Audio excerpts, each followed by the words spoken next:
El día de hoy vamos a hablar del tema de técnicas de acceso remoto. ¿Y por qué hablar de este tema? Pues porque cuando uno configura un servicio de red, sea un DNS, un DHCP, el servidor web, el que sea, pues uno necesita poder administrar ese equipo. Y normalmente un servidor pues va a estar en una sala de servidores. Un servidor no lo vamos a tener en la oficina, no es lo más común. Siempre necesitará estar en algún lugar que esté climatizado, que la gente esté buena, que necesita redundancia, en fin, condiciones apropiadas para que en caso de alguna emergencia, pues no se caiga el equipo, no se caiga el servicio de primas a primera.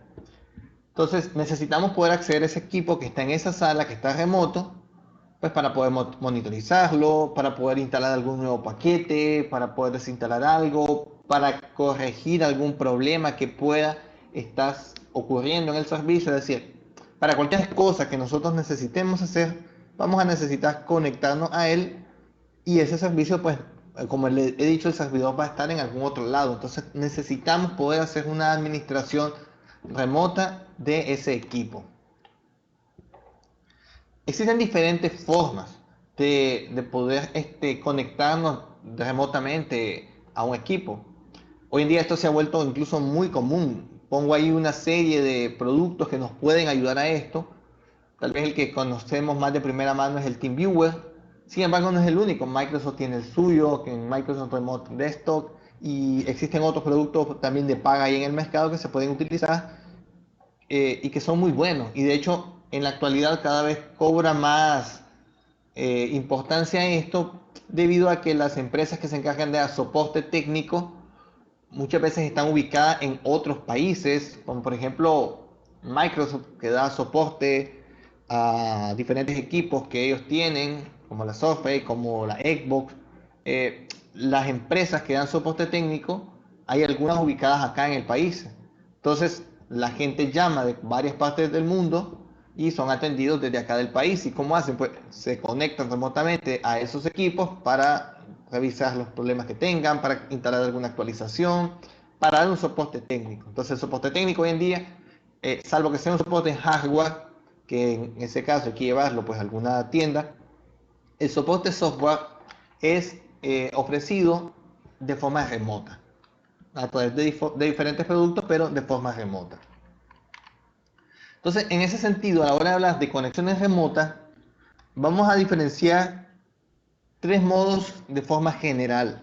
Luego los productos podrán ofrecer luego una cosa, otra no, una variante, una implementación extra, pero todo se va a basar en tres características o tres formas de conexión remota que van a ser las principales. Un acceso remoto en modo texto, un acceso remoto a un escritorio y un acceso remoto a un escritorio compartido. Es decir, un acceso remoto con una simple consola, un escritorio remoto, es decir, poder loguearme en otra máquina, y un escritorio compartido que es alguien que ya está logueado en la otra máquina, me comparte el escritorio que él está visualizando. Entonces son los tres escenarios más comunes que vamos a tener de cara a la administración o el acceso en general remoto a un equipo. Vamos a comentar cada uno de ellos. El primero es el acceso remoto en modo texto. En esencia nos conectamos desde una consola y podemos hacer todo lo que queramos como si estuviésemos en la máquina servidora.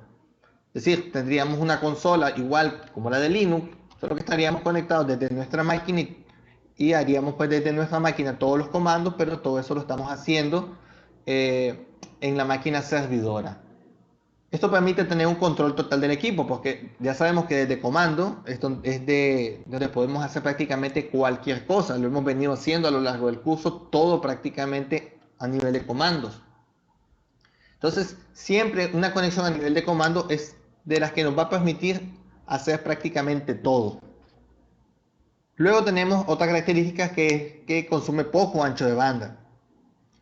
Creo que ya han experimentado, cuando ustedes hacen una conexión remota para controlar un equipo, pero con interfaz gráfica, dependen mucho del ancho de banda que se tenga.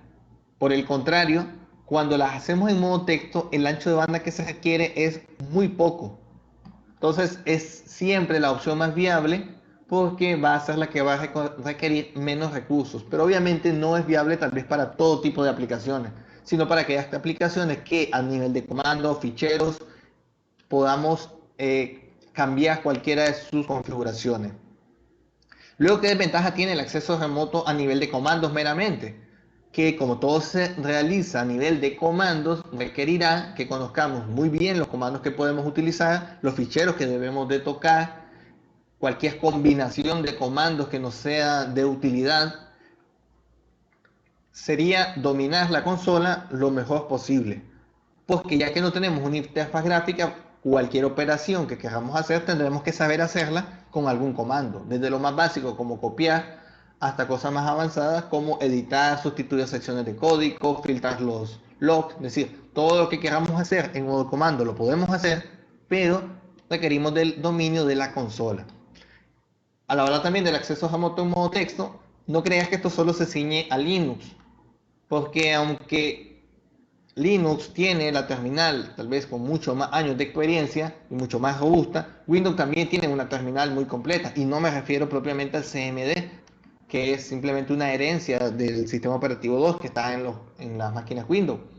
No me refiero al PowerShell, que es una shell, una línea de comandos muy potente que incluye Windows desde sus versiones en Windows 7. Entonces, tanto para Windows como para Linux, podemos conectarnos remotamente a nivel de comando y hacer todas las operaciones. Obviamente, tal vez estamos más acostumbrados a hacer operaciones desde comandos en Linux que en Windows. Ya les comentaba, estas son las dos herramientas más comunes que vamos a tener para realizar este tipo de operaciones. SSH va a ser la herramienta estándar para poder hacer conexiones remotas en el caso de Linux. PowerShell va a ser la herramienta estándar cuando queramos hacer conexiones remotas en consola en el caso de Windows. Las dos requerirán que conozcamos la línea de comandos de cada una de ellas para poder hacerla funcionar. La siguiente tecnología que tenemos es la tecnología de escritorio remoto. Acá ya estamos hablando de que no vamos simplemente a loguearnos con una consola, sino que vamos a tener todo un escritorio que va a estar disponible para nosotros. Obviamente acá tal vez es la opción más agradable para el usuario final y puede ser que incluso la que más requiramos de cara a aplicaciones que no son servicios. Los servicios generalmente los podemos trabajar en segundo plano a través de la consola o ficheros de configuración, pero algunas aplicaciones para dar asistencia como trabajar algo en el Word o alguna aplicación gráfica cualquiera, pues ya no nos va a servir el modo de acceso solo texto. Entonces, en el escritorio remoto existen diferentes programas que se pueden utilizar, utilizan diferentes también tecnologías para ello, pero la idea fundamental es que el usuario desde su máquina inicia sesión, y de ahí radica la diferencia con el siguiente tipo, inicia sesión remota en la otra máquina, con lo cual se le carga el escritorio que ese usuario tenga creado y con los privilegios que éste tenga. Eh, El protocolo empleado para esto es RDP, de Remote Desktop Protocol. Es un protocolo propietario desarrollado por Microsoft, sin embargo también es soportado por Linux, con lo cual podemos iniciar sesión remota desde una máquina Linux o de una aplicación de RDP en Linux contra una máquina Windows sin ningún problema. Entonces podemos iniciar sesión, vamos a ver cómo nos carga en la ventana de la aplicación la interfaz del Windows y podemos hacer todas las operaciones como que estuviésemos en la máquina Windows. Algo importante es que como es una sesión remota la que se inicia con escritorio remoto, es que solo un usuario puede estar logueado en la máquina, porque es sesión la que se inicia, no es un escritorio compartido como es el siguiente método. El servicio ocupa por defecto el puesto 3389, que es en el cual recibe peticiones y bueno, existen varias aplicaciones que pueden utilizarla. Por acá, por ejemplo, estoy mostrando un par de aplicaciones cliente que nos van a permitir conectarnos remotamente a escritorios que pueden ser tanto Windows como Linux, porque así como el acceso remoto en modo texto lo soportan Windows y Linux, también el acceso remoto vía escritorio lo soportan también Windows y Linux. Y una característica importante a destacar es que, aunque eso no se soporta en el modo texto, en el modo gráfico de escritorio remoto, sí que se puede iniciar sesión de una máquina Linux a una Windows y de una Windows a una Linux sin ningún problema. En el lado izquierdo, les estoy mostrando una aplicación que viene por defecto, o generalmente viene por defecto en Windows instalada, que sirve para iniciar escritorios remotos, y esta sería la que podríamos utilizar en el caso de Linux, aunque existen otras también. Lo más importante es que notamos que esta habla de un remote desktop, haciendo alusión al nombre del protocolo de RDP, y por acá en esta interfaz también podemos notar cómo se hace referencia a que lo que se está usando para la conexión va a ser RDP, porque aunque es un protocolo propietario de Windows, sí que es soportado en máquinas Linux. La tercera forma para realizar una conexión remota va a ser el escritorio compartido, y esta es tal vez una de las técnicas que más conocemos en la actualidad.